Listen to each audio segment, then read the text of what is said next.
spéciale élection 2023 en exclusivité sur Zomeko TV. Une tribune qui vous est offerte pour parler de vous et de vos ambitions politiques.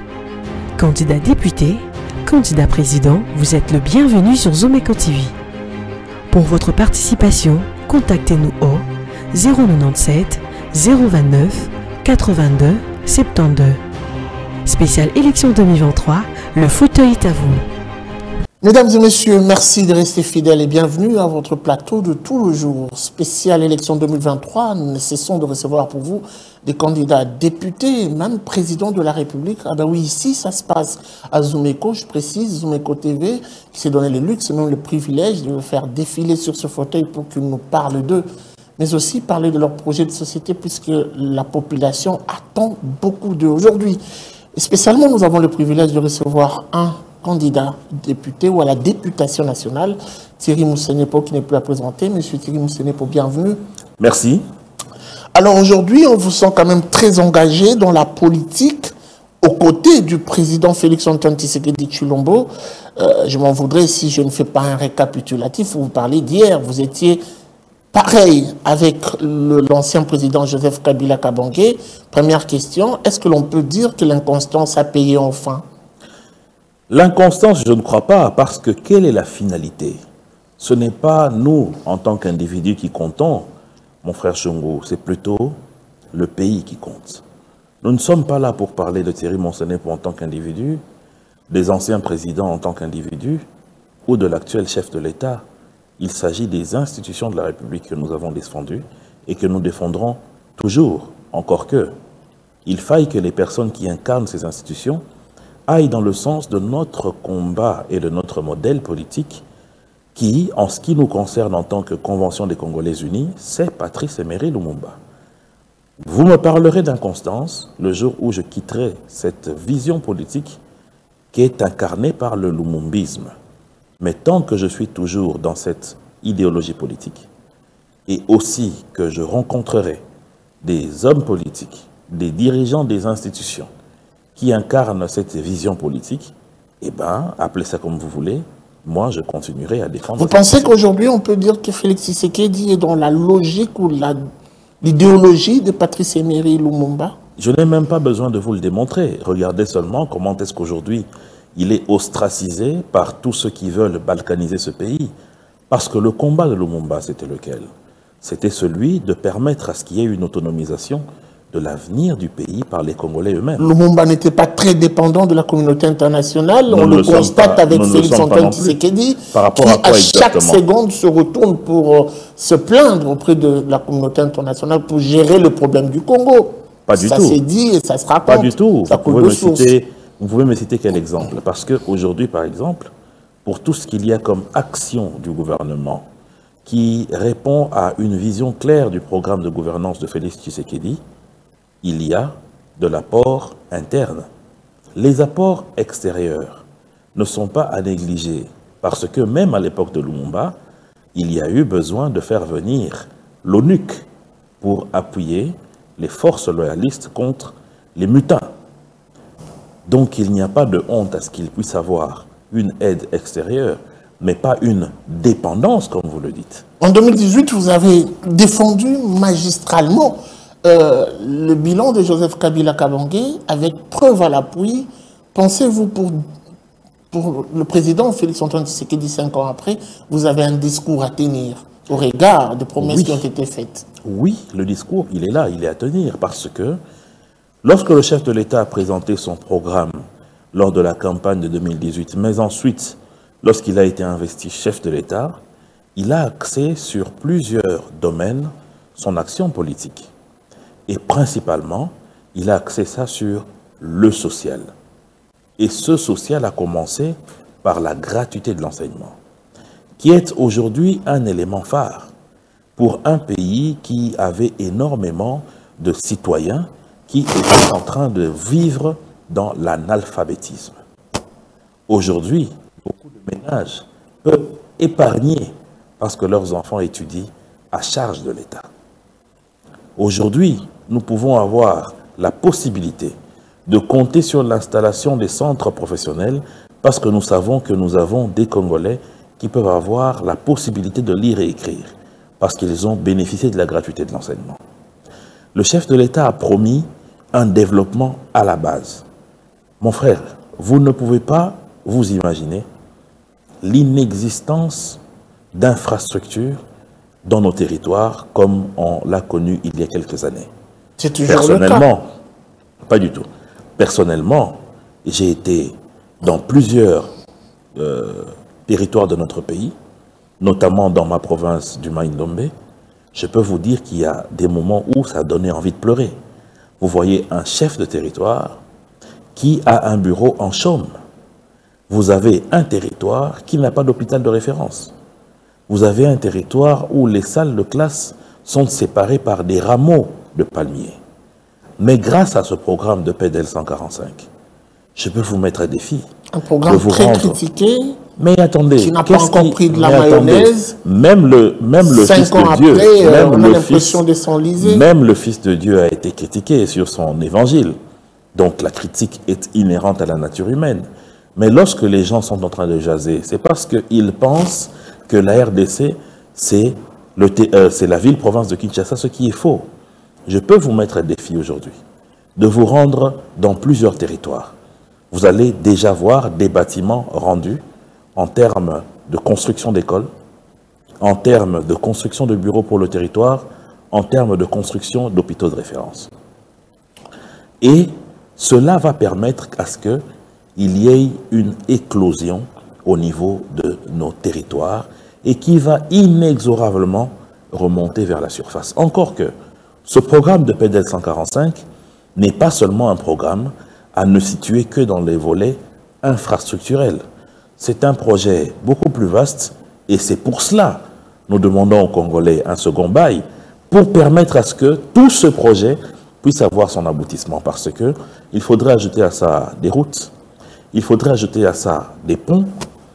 Je vous informe que sous le régime de Félix Tshisekedi, il y a eu plus de 307 ponts qui ont été achetés et qui sont en ce moment en train d'être jetés dans différents cours d'eau au travers de la République démocratique du Congo, à chaque fois pour casser le désenclavement. Alors, très bien, à chaque fois que nous vous entendons parler, vous, acolyte du président Félix-Antoine Tshisekedi, vous faites montre des bases qui ont été jetées.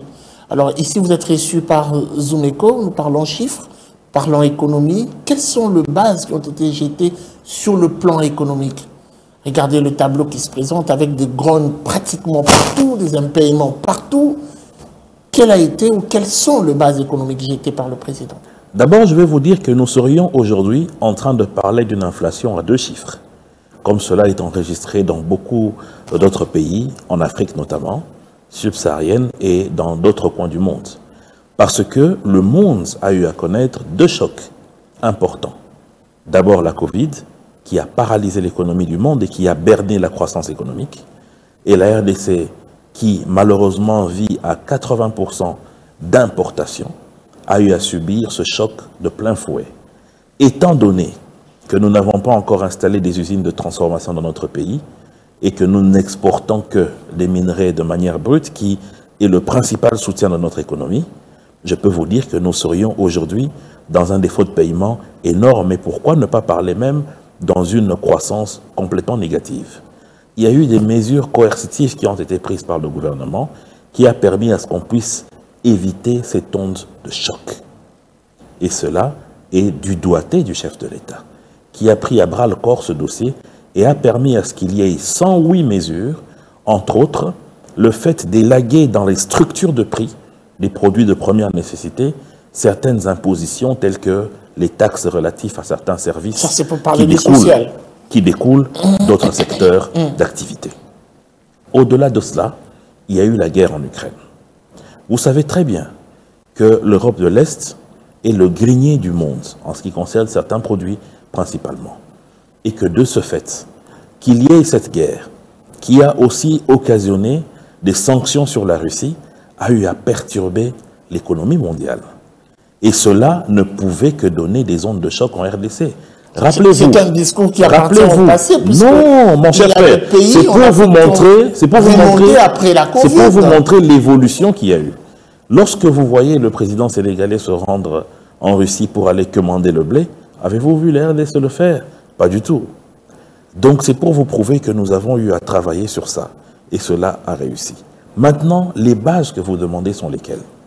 Aujourd'hui, par exemple, la redynamisation de l'ARSP a permis à ce qu'il y ait une création de richesse en interne. Vous pouvez imaginer que plus de 7 milliards de dollars échappaient à notre fiscalité pour la simple raison que le secteur de la sous-traitance était principalement tenu par des sociétés étrangères qui avaient l'habitude de loger leurs fonds à l'extérieur du pays. Grâce à cette redynamisation de l'ARSP, il y a eu énormément de sociétés congolaises aujourd'hui qui sont agréées et qui sont en train de récupérer ce marché. D'ici 1 à 2 années, nous allons voir ce chiffre qui était expatrié être maintenu en interne. Alors, deuxièmement, oui. En ce qui concerne les questions liées à la réserve stratégique, il y a eu un travail qui a été mené par le gouvernement, notamment le ministère des Finances, qui a permis à ce qu'il y ait aujourd'hui une augmentation de cette réserve qui est passée de 800 millions de dollars à peu près à 4 milliards et demi aujourd'hui. Il y a le secteur lié à l'évasion fiscale. Vous pouvez imaginer que plus de 2600 sociétés qui étaient des prestataires de l'État congolais ne payaient pas du tout les impôts. Ou soit, ils étaient en train de faire des fausses déclarations. Avec l'IGF, il a installé un système qui a permis à ce que la DGI perçoive beaucoup plus. C'est-à-dire, lorsque vous êtes prestataire de l'État, vous êtes obligé de brandir votre attestation fiscale qui prouve que vous n'avez pas de litige avec la DGI et avec la DGDA. Et cela a permis d'engranger énormément d'argent, ce qui a permis aujourd'hui d'atteindre le milliard en termes de réalisation au niveau de la Direction générale des impôts. Oui, mais cet argent, on a l'impression que vous nous vendez du vent, on vous entend parler. Ça ne se fait pas ressentir au niveau de la base. Mais comment dites-vous que ça ne se fait pas ressentir alors que le gouvernement a porté le budget de l'État à 14 milliards? Vous dites que ça ne se fait pas ressentir alors que le budget de l'armée a quitté de 260 millions à 1,5 milliard. Vous dites que ça ne se fait pas ressentir alors que la charge de la masse salariale de l'État congolais en termes de paiement de fonctionnaires, paiement des policiers, paiement de l'armée atteint les 800 millions de dollars le mois. Comment est-ce que le gouvernement réussit à engager ces dépenses si le gouvernement n'avait pas d'argent? Je vais finir pour vous dire encore, le gouvernement a repris à investir. Et parmi ces investissements aujourd'hui, il y a entre autres les routes d'intérêt commun. Je vais prendre un exemple probant.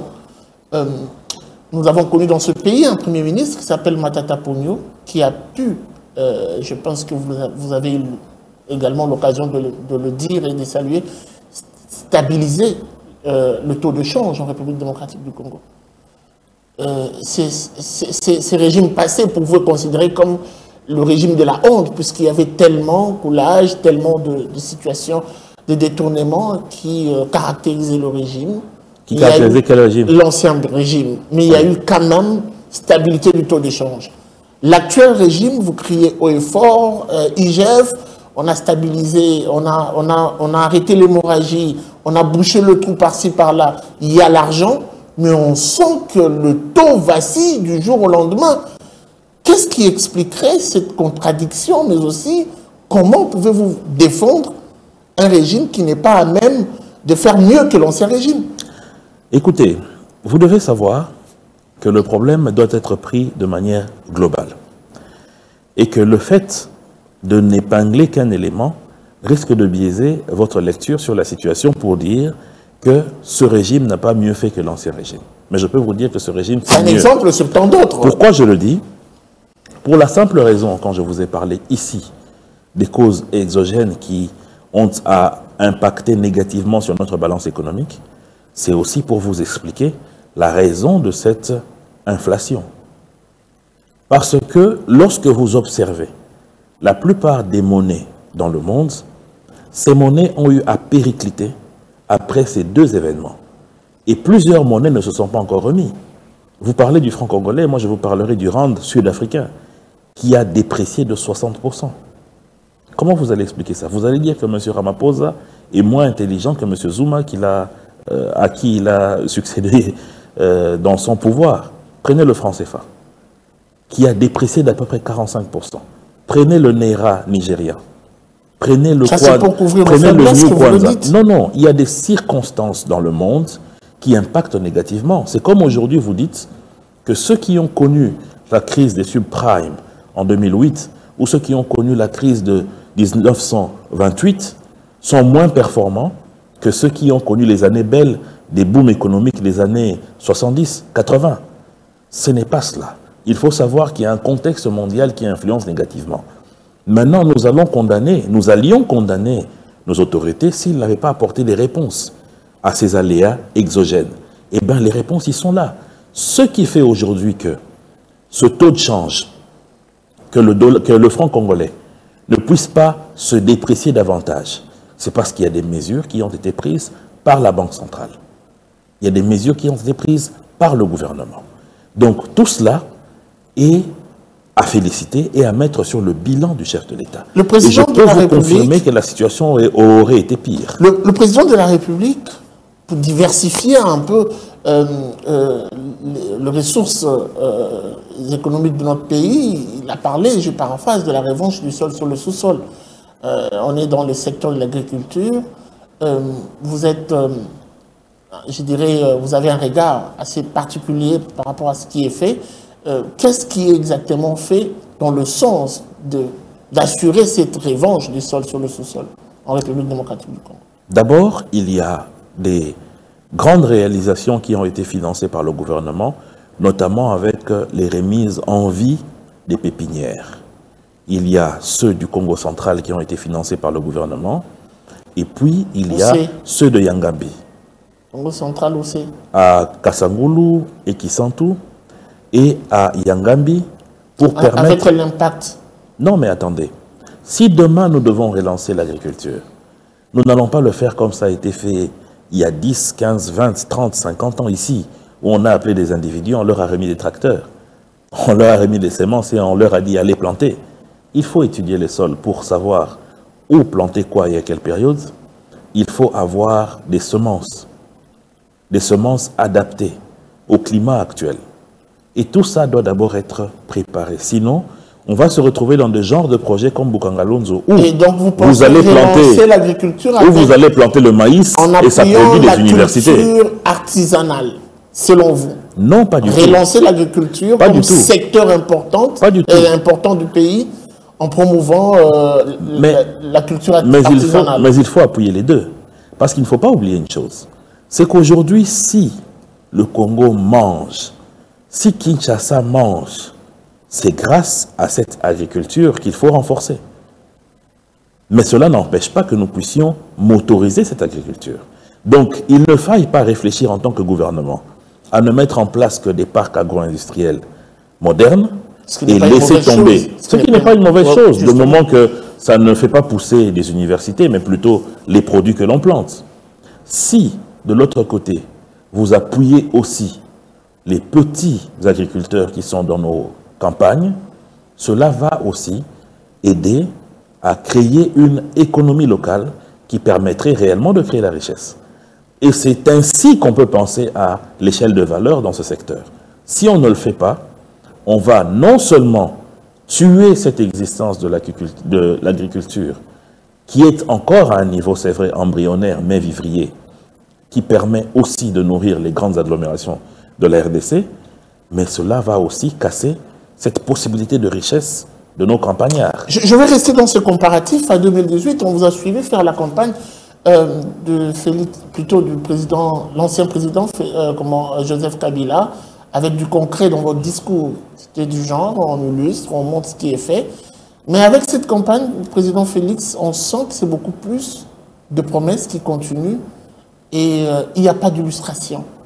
Même vous qui êtes au front, vous parlez de moins en moins de ce qui est fait. C'est par honte par rapport aux 5 ans qui ont été couverts, parce que rien n'est fait de manière signifiante, ou c'est juste par stratégie?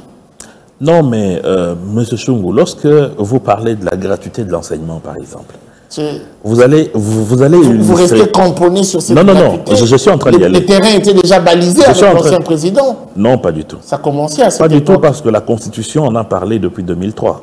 Ça Mais commençait ça n'a été... avec votre ancien Non, collaborateur. il y avait quelques bourgades qui ont appliqué la gratuité jusqu'en troisième primaire seulement.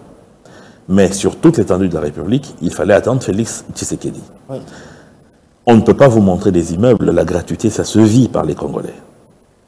Lorsqu'on parle de la gratuité de la maternité... Pour 5 ans, seule la gratuité vous suffit. En tout cas, si pour vous, je n'ai pas dit que ça suffit, mais si pour vous, c'est seulement la gratuité, je suis choqué parce que pour moi, c'est un élément fondamental pour avoir une population qui serait la fleur de sel du développement du pays. Vous pensez que c'était la priorité du Congolais? C'est la priorité des priorités.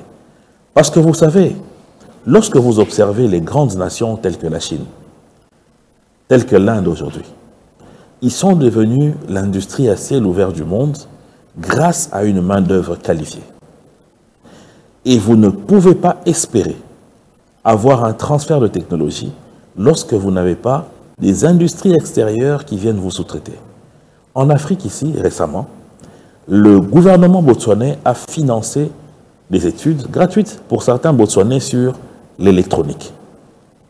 Lorsque ces jeunes ont terminé, je peux vous dire que la maison Mercedes est venue solliciter un contrat avec Botswana pour le montage du système électrique de tous les véhicules Mercedes. Ça vient être monté en Afrique du Sud, puis ça remonte vers d'autres pays.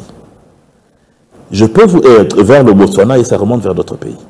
D'ici 5 à 10 ans, ne soyez pas étonnés que le Botswana fabrique son premier véhicule, parce qu'il y a un transfert de technologie.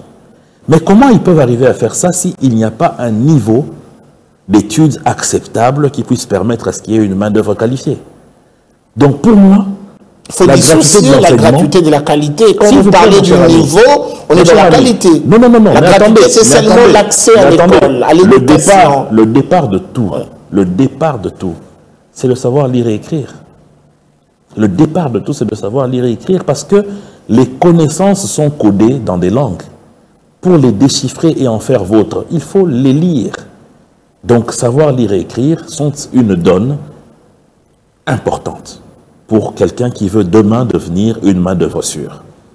Donc, la gratuité, il ne faut pas la minimiser. Vous allez dans la gratuité de l'enseignement, de la maternité. Là, je ne dirais même pas plus. Vous allez dans la construction des écoles pour appuyer la gratuité de l'enseignement. Plus de 1300 écoles ont été construites pour soutenir la gratuité. Pour le compte de la continuité et la gestion de la chose publique. Non, mais attendez. Ça a commencé avec le programme PRIS. Mon cher frère, que c'est commencé ou pas, il est une question de volonté politique. Donc je peux vous dire que cela a permis aujourd'hui à ce que la gratuité puisse être implémentée encore un peu plus. Vous prenez la construction des routes. Énormément de chantiers ont été ouverts, plusieurs inaugurés, et non finis. Et d'autres d'intérêt commun. Est-ce qu'on en finit avec les chantiers de la route dans un pays enclavé comme le Congo? Je vous donne un exemple simple, puisque cette route, je la maîtrise.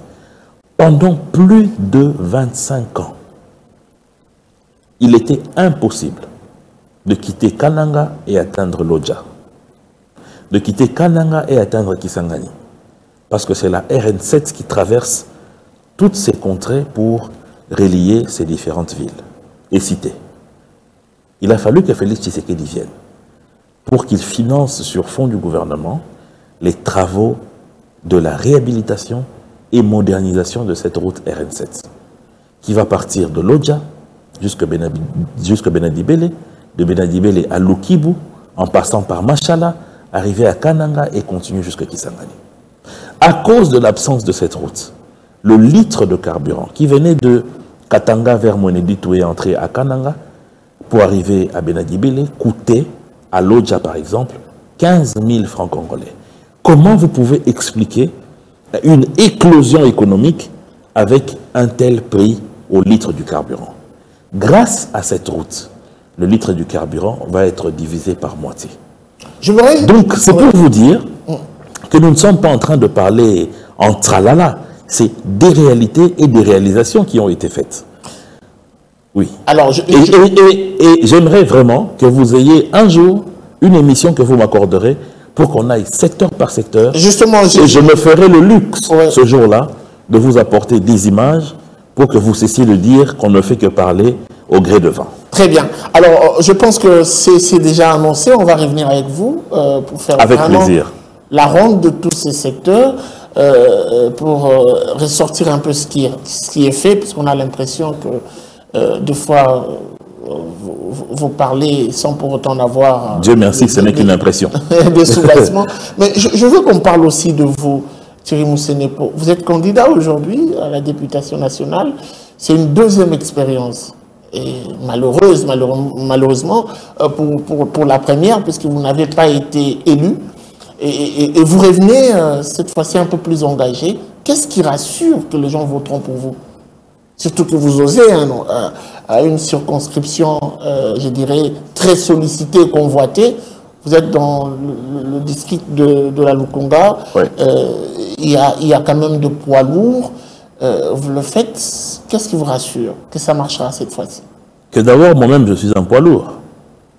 Ben, c'est connu, oui. Ah oui, donc, dans le couloir, on sait comment vous avez la capacité de négocier, de faire changer certaines décisions. Non, mais sur le terrain, vous n'avez pas autant d'impact, on ne parle pas autant de vous. Qu'est-ce que vous avez déjà fait pour qu'on parle de vous sensiblement au point de voter pour vous? Voilà. Je pense que M. Choumou n'a peut-être pas fait de sondage pour être sûr que l'on ne parle pas de moi. Moi, je peux vous dire que si. Pour ce que j'ai fait, je ne vois pas que l'on puisse voter un député parce qu'il ait eu à faire quelque chose alors qu'il n'a pas eu de mandat. Donc là, c'est plutôt sur le discours qu'il faille qu'on me vote. On ne peut pas dire que j'ai fait quelque chose alors que je ne suis pas membre du gouvernement. Une association, une ASBEL, ça existe toujours, vous savez comment ça marche. Voilà. Et pour vous dire vrai, moi je ne suis pas allé dans ce sens-là, des associations, des ASBEL, pour que chaque dimanche Pourtant que vous en avez. Parce que pour que chaque dimanche on puisse marcher et puis venir prendre la bière ensuite, non. Moi j'ai réfléchi et je peux vous dire que ce n'était pas une réflexion à calcul électoraliste. J'ai réfléchi en tant que Congolais pour appuyer la jeunesse congolaise parce que moi-même je suis passé par des difficultés énormes pour finalement atteindre la possibilité de réaliser un projet, celui qui me tenait à cœur, de mettre en place une structure qui, à l'époque, s'appelait Groupe de presse centrale. Il était question de trouver des fonds. Mais où est-ce que j'allais les avoir? Parce que les banques ont des conditionnalités qui ne me donnaient pas accès. C'est comme ça que j'ai créé pour les Congolais la coopérative d'épargne de crédit La Colombe, qui a été agréée par la Banque centrale. Et je n'ai pas créé ça pour que ce soit une publicité pour ma personne. Raison pour laquelle la plupart des gens ne savent même pas que je suis PCA de cette structure. Qu'est-ce que nous faisons dedans? Nous encadrons les mamans maraîchères. Nous encadrons les jeunes. Nous travaillons pour leur dire, écoutez, apprenez à épargner. La plupart, lorsqu'ils viennent nous voir, ils ont des projets. On appuie ces projets. On les réalise ensemble avec eux. On finance certains autres petits commerçants qui ont déjà des structures qui existent. Et on aide dans l'encadrement et l'enseignement de la stratégie commerciale. Pourquoi? Je vais vous donner un exemple concret. Nous avons pris l'échantillon de quelques jeunes dans le quartier Manenga principalement, dans la commune de Ngalema ici, parce qu'on avait réfléchi, il y a à peu près 21 quartiers dans la commune de Ngalema, il y en a 23 dans celle de Mongafula, il y en a 9 à Barumbo, 8 à Kinshasa et 8 aussi à Kitambo et 9 à Lingwala. On a réfléchi sur une possibilité, avec cette cartographie, d'échantillonner les jeunes. On en a pris comme ça à peu près 26 qui venaient de tous ces quartiers. Mais ce qui m'a beaucoup tiré l'attention, c'est les jeunes de Manenga. Il y a eu 10 à peu près qu'on a essayé de suivre qui avaient des business, qui payaient bien. Mais vous allez vous rendre compte, Chungu, que la plupart de ces jeunes, ils n'étaient pas en train de réaliser des chiffres en termes de bénéfices. Et on a comparé ce qu'ils faisaient avec certains Ouest-Africains qui sont dans la commune de Kinshasa, qui étaient dans les mêmes activités que eux, mais qui, eux, contrairement, réalisaient des chiffres. On s'est rendu compte d'une chose, que c'est le modèle économique qui était mauvais. De l'autre côté, à la commune de Kinshasa, les Ouest-Africains avaient fait voyager l'un d'eux en Chine, qui habitait là-bas, qui achetait les marchandises selon une liste que les amis envoyaient, ils frétaient et les amis vendaient. Contrairement aux autres jeunes Congolais, qui eux tous voyageaient vers la Chine, ils rentraient avec les mêmes produits. On leur a dit, mais fédérez-vous. Montez une structuration qui permette à ce que vous ayez un qui voyage seulement, vous épargnez en termes de billets. Et on les a comme ça encadrés et je peux vous dire que ça a donné un résultat positif. Voilà les choses sur lesquelles moi je travaille. Les choses qui vont demain faire de vous député national. Peut-être. Mais c'est le discours que vous avez. Plus encore le discours. Le discours que j'ai. On aimerait décrypter. Le discours et le message que j'ai, il se décline en 3 éléments simples. Allez-y. Je dis aux populations de la Lukunga, vous avez principalement 4 problèmes. Le premier problème, c'est l'électricité. Le deuxième problème, c'est l'eau. Le troisième, ce sont les érosions qui empêchent une connectivité et qui enclavent certains coins importants de certaines communes, notamment Mongafula et Ngaliema, qui ont des têtes d'érosion énormes. Et quatrièmement, les jeunes qui ne savent pas où aller, quoi faire, comment faire. Nous devons nous battre pour trouver des solutions à cela. En tant que là où député, les autres n'ont pas pu, justement. Voilà. Parce que vos collègues ont promis la même chose. Non, ils n'ont pas promis ce que moi je dis. Qu'est-ce qu'il faut faire? Il faut réfléchir en termes de loi, il faut réfléchir en termes de contrôle. D'ailleurs, ce sont les 2 seuls pouvoirs que le député a. Premièrement, il faut appuyer à ce que le gouvernement puisse exonérer certaines sociétés qui peuvent venir installer leur structure de distribution d'électricité dans certaines communes de la Lukunga. Parce qu'il y a une loi qui a décentralisé le secteur de l'énergie et de l'eau. Il y a même une autorité de régulation pour ça. Mais pourquoi les sociétés qui ont la capacité de venir ne viennent pas? Parce que le coût d'importation et de dédouanement du matériel est énorme. Il y a une possibilité de créer des mécanismes législatifs qui permettent à ce qu'il y ait des exonérations et influencer pour que ces sociétés s'installent et distribuent de l'électricité. Deuxièmement, il faut imposer au gouvernement des financements pour que les structures de formation professionnelle s'installent dans chaque commune, notamment l'INPP, pour permettre à ce que les jeunes puissent avoir à apprendre un métier rapidement. Parce que j'ai observé la plupart des jeunes que j'ai eu appuyés, qui sont partis à l'INPP, ils sont vite devenus indépendants, contrairement à ceux que j'ai pu appuyer, qui sont partis à l'université classique. J'ai par exemple un jeune aujourd'hui qui a son propre atelier à Mongafula, où il fabrique des meubles. Il a appris la menuiserie à l'INPP. Donc il y a une possibilité de création d'auto-emploi grâce à la formation professionnelle. Mais pourquoi les gens n'ont pas accès? Parce que l'INPP est à Limete. Quelqu'un qui ne sait pas déjà manger le matin, comment il va aller jusqu'à l'INPP à Limete? Or, si on décentralise cela et que ça descend dans chaque commune, il y a une possibilité de donner à ce jeune la possibilité d'y aller. Et veiller à ce que le gouvernement puisse donner une possibilité de crédit aux jeunes pour étudier à l'université à crédit, comme ça se passe ailleurs. Alors, M. Thierry, ce n'est pas... Je n'ai pas fini. S'il vous plaît, permettez-moi. Et dans le contrôle, veiller à ce qu'il y ait réellement des fonds qui soient mis à disposition du ministère des ITPR pour financer suffisamment l'OVD pour faire des vrais travaux, je parle des vrais travaux de voirie et des vrais travaux pour l'office de route, de construction de routes. Comme si vous remettez en cause ce qui était fait, la qualité de ce qui est fait. Quand vous insistez sur le mot vrai, vous savez, je vais vous dire une chose. Et c'est fait sous la mandature de celui qui est étonné. Non, il y a une séparation de pouvoir nette. Le contrôle parlementaire n'est pas contrôlé par l'exécutif, le chef de l'État et l'émanation de l'exécutif. Lorsque vous avez des députés qui sont très rapides à venir contrôler les entreprises publiques, mais qui sont très lents pour aller contrôler les constructions de routes, je suis choqué. Je suis choqué. Et pourtant, c'est cela le domaine de développement. Vous comprenez? Il y a des cahiers de charges qui, lorsque vous le lisez, vous vous dites, mais il y a un problème ici. Comment on peut accepter une telle quantité de bitumage? Ce n'est pas normal. Donc voilà des éléments qui vont nous permettre de travailler et d'apporter des réponses à nos populations. Et pour finir, la question de la sécurité.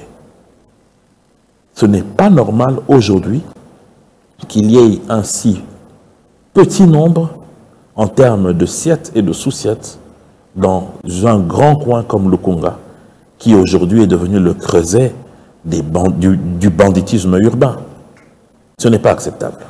Alors, on va regarder avec vous cette affiche, on se voit 458 à la Lukunga comme député national, 173 provincial, principalement Ngalema.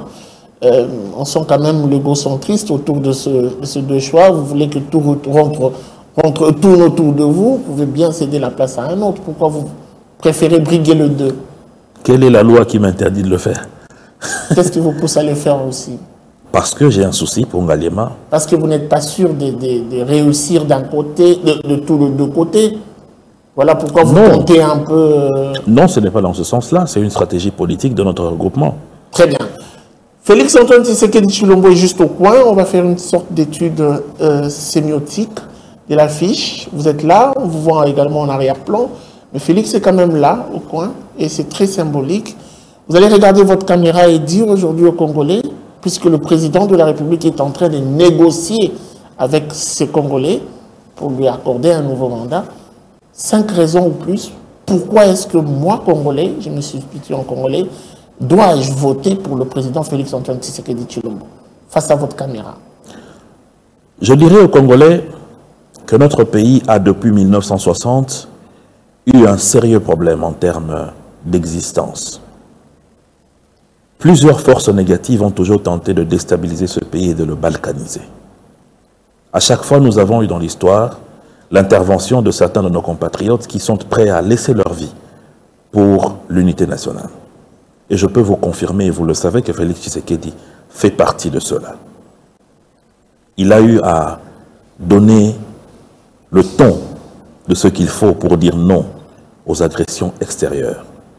Un courage que beaucoup parmi ces candidats n'ont pas eu. Félix Tshisekedi a su donner à nos enfants de la valeur en les envoyant à l'école gratuitement. Moi qui vous parle, j'ai une grande partie de ma famille à l'intérieur de ce pays, dans une province de ce pays, qui aujourd'hui est en train d'aller à l'école parce qu'il y a eu cette gratuité. Nous avons toujours eu à pleurer notre armée parce que chacun d'entre nous a un cousin, un frère ou un ami qui est dans l'armée. Aujourd'hui, cette armée est en train de prendre de la valeur. On leur achète des uniformes. On les équipe convenablement. On est en train d'augmenter leur salaire et leur traitement. Ils sont mieux soignés dans des hôpitaux modernes. C'est par la volonté politique de Félix Tshisekedi. Hier, nos territoires étaient des sujets de honte. Mais aujourd'hui, ces territoires sont en train de se moderniser grâce au PDL 145. Et c'est la volonté de Félix Tshisekedi. Demain, si nous voulons maintenir tout cela, il faut que nous puissions lui redonner confiance. Parce que toutes ces voix extérieures qui soutiennent X ou Y ne veulent qu'une chose, les richesses du sous-sol du Congo. Ils n'ont rien à foutre des Congolais. Et nous ne pouvons pas accepter ça. Le 20 décembre, le bulletin que vous allez avoir aura un pouvoir énorme. Celui de garder le pays dans l'unité, dans son intégralité, de permettre à ce que nous puissions poursuivre la gratuité, aller au-delà, donner la chance à notre armée de devenir une vraie puissance militaire et stabiliser notre économie. Et cela ne peut se faire qu'en ne choisissant que le numéro 20.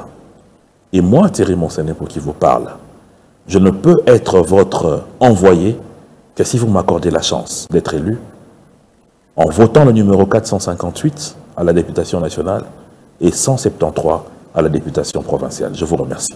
Moi, le Conga français belé linga la peti toyoka pe bana yoka pe yo na koyebisa bana le Conga naza na defo moko lingala na ngai eza penza oyo ya bakanja ona koli na maboko ya koko na ngai ya mwasi kasi na koloba ete na mboka na biso toza na tina ya moto alingi population oya koya na moto ya mboka na biso te pona ba commerce na ye pe lobi ya koya na masengenya tokoki kondima ngote. Félix Tshisekedi azali moto azana bolingo ya Congo. Bino moko bomoni et pendant 5 ans na mosalo asali. Bo tester bolingo na ye pona ba congolais bomoni eteza solo. Atindi bana na biso na kelasi ya ofele. Apesi mapinga na biso kilo. Abundi po ete économie na biso etelema. Pe asali misale belé po ete mboka na biso kende liboso. Ba mama na biso mingi. Pona kozanga mosolo bazali kosala ba 1 mois wa na ba hôpital. Po mbonga kofuta sortie après kobota ezala kité. Mais atie gratuité à maternité. Nyonso Félix asali ezali pona bolingo ya peuple et non pona bolingo ya sous-sol ya Congo. Totia maboko. Le 20 décembre na pouvoir au tozanango na bulletin de vote to pese maboko aleka. Po ete makambo nyonso to loba oyo et continuer pe ya sika ya malamu e ko akoya. Po to boy to regretter. To ke noko pesa voix na biso na moto yo azata na posa na biso te. Calcul na ezali yena ba masa na ye. Ba benda balara ba minéré batambola. Po basala yango déjà. Mingi pe bazawana bazana bango kaka ba étiquette. Tout qui peut bangote. Il y a biso za candidat numéro 20. Ngape de konabino boyebinga malamu. Pona zala molobeli na bino esengeli bo pesa na confiance. Le 20 décembre présidentiel, candidat numéro 20, national, candidat numéro 458, provincial, candidat numéro 173. Merci. Merci beaucoup à vous, Monsieur Thierry. C'est à moi de vous remercier. Je pense que vous allez rapidement nous revenir puisque nous avons beaucoup Je suis à votre disposition pour une émission bilan et comme vous êtes Zoom-Eco, chiffré avec preuve à l'appui. Merci beaucoup, c'était un plaisir d'être avec vous sur ce C'est à moi de vous remercier. Allez, on est fini pour aujourd'hui. Merci de nous avoir suivis. La suite, ça sera sans doute au prochain numéro avec le même plaisir. Au revoir et à très vite. Spéciale élection 2023 en exclusivité sur Zomeco TV. Une tribune qui vous est offerte pour parler de vous et de vos ambitions politiques. Candidat député, candidat président, vous êtes le bienvenu sur Zomeco TV. Pour votre participation, contactez-nous au 097 029 82 72. Spéciale élection 2023, le fauteuil est à vous.